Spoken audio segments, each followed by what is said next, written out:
काल में करोड़ों महिलाओं के बैंक खातों में सीधे पैसे ट्रांसफर कर पाई। साथियों, कुछ लोग पहले ये भी गलत आरोप लगाते हैं और लगाते रहे कि हमारे बैंकिंग सेक्टर में असंगठित क्षेत्र के लोगों को मदद करने के लिए कोई व्यवस्था ही नहीं है। पहले की सरकारों में क्या हुआ वो तो आप भली भांति जानते हैं, लेकिन 2014 के बाद स्थिति ऐसी नहीं है।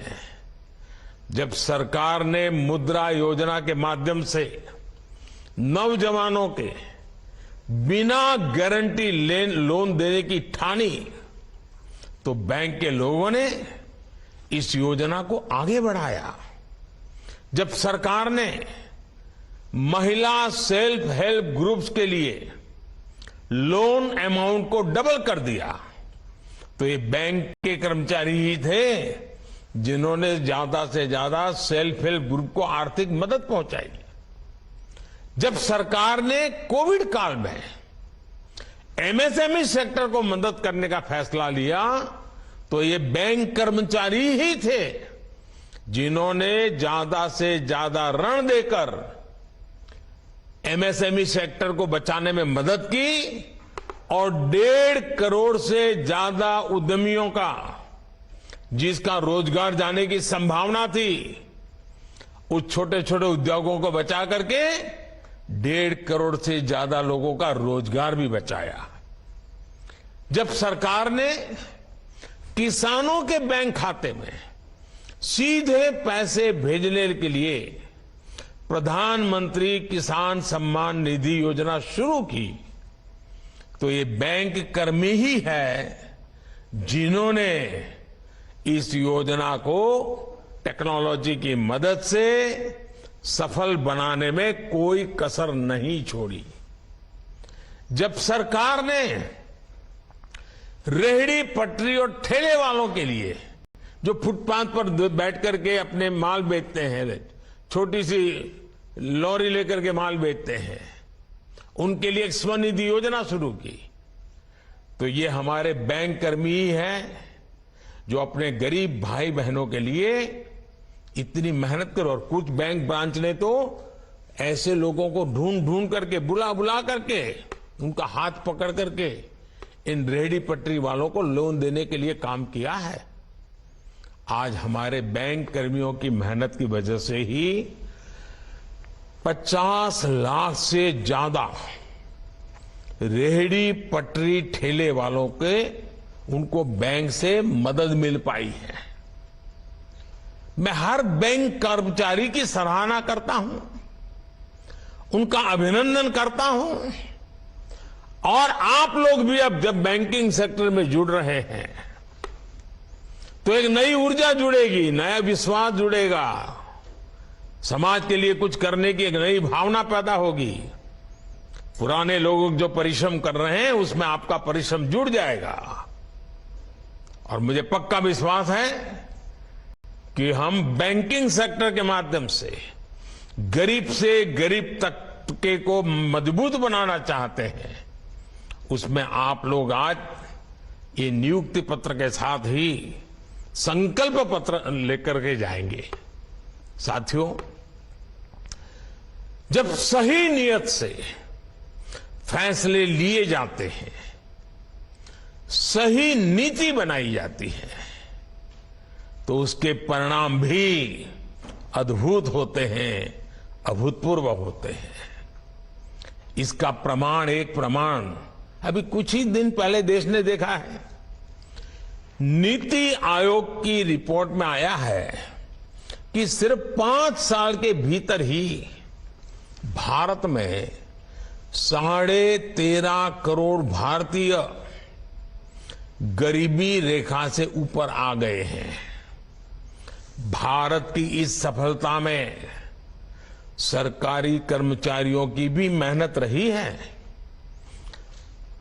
गरीबों को पक्का घर देने की योजना हो,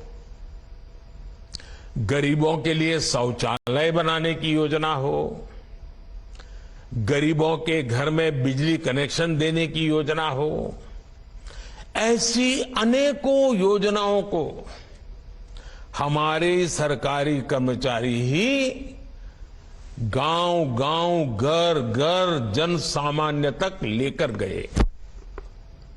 जब ये योजनाएं गरीब तक पहुंची तो गरीबों का मनोबल भी बहुत बढ़ा, विश्वास पैदा हुआ।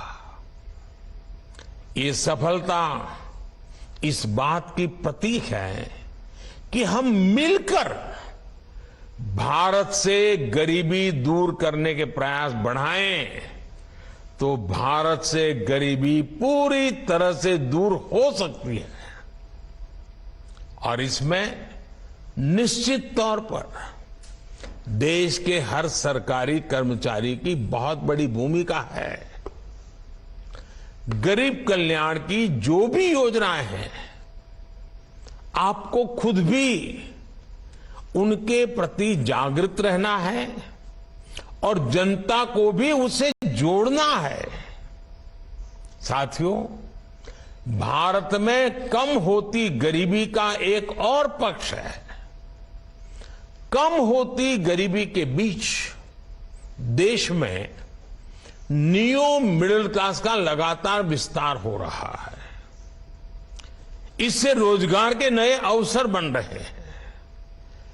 भारत में बढ़ते नियो मिडिल क्लास की अपनी डिमांड्स है, अपनी आकांक्षाएं हैं। इस डिमांड की पूर्ति के लिए आज देश में बड़े पैमाने पर मैन्युफैक्चरिंग हो रही है। आज जब हमारी फैक्ट्रियां, हमारे उद्योग रिकॉर्ड उत्पादन करते हैं तो उसका लाभ भी सबसे अधिक हमारे युवाओं को होता है। आजकल आप देखिए, आए दिन किसी नए रिकॉर्ड की चर्चा होती है, नए अचीवमेंट की चर्चा होती है। भारत से रिकॉर्ड मोबाइल फोन एक्सपोर्ट हो रहे हैं। भारत में इस साल के पहले 6 महीने में जितनी कारों की बिक्री हुई है वो भी उत्साह बढ़ाने वाली है।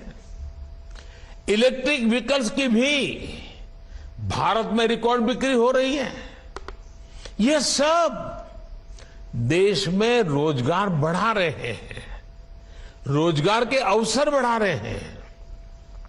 साथियों, भारत के टैलेंट पर आज पूरी दुनिया की नजर है।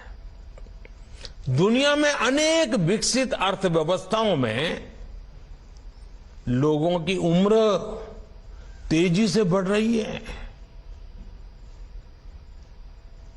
सीनियर सिटीजन से दुनिया के कई देश विपुल संख्या से भरे हुए हैं।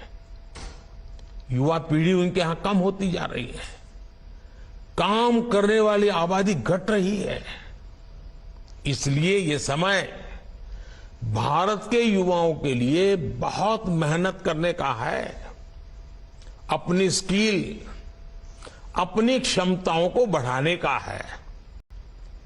हमने ये देखा है कि भारत के आईटी टैलेंट की, डॉक्टरों की, नर्सों की और हमारे गल्फ कंट्रीज में तो कंस्ट्रक्शन की दुनिया में काम करने वाले हमारे साथियों की कितनी डिमांड रही है।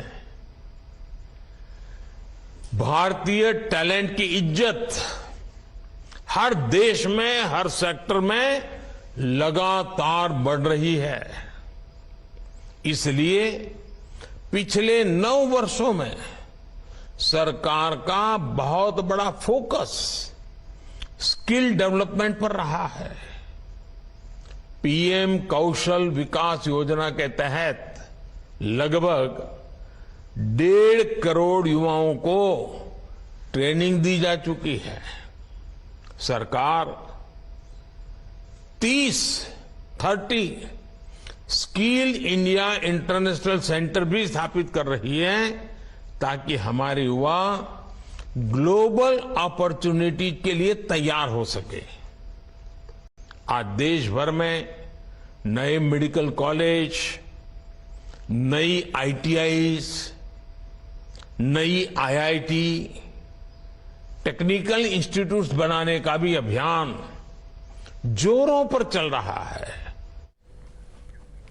All right, so that's the Prime Minister's address at the Rozgar Mela.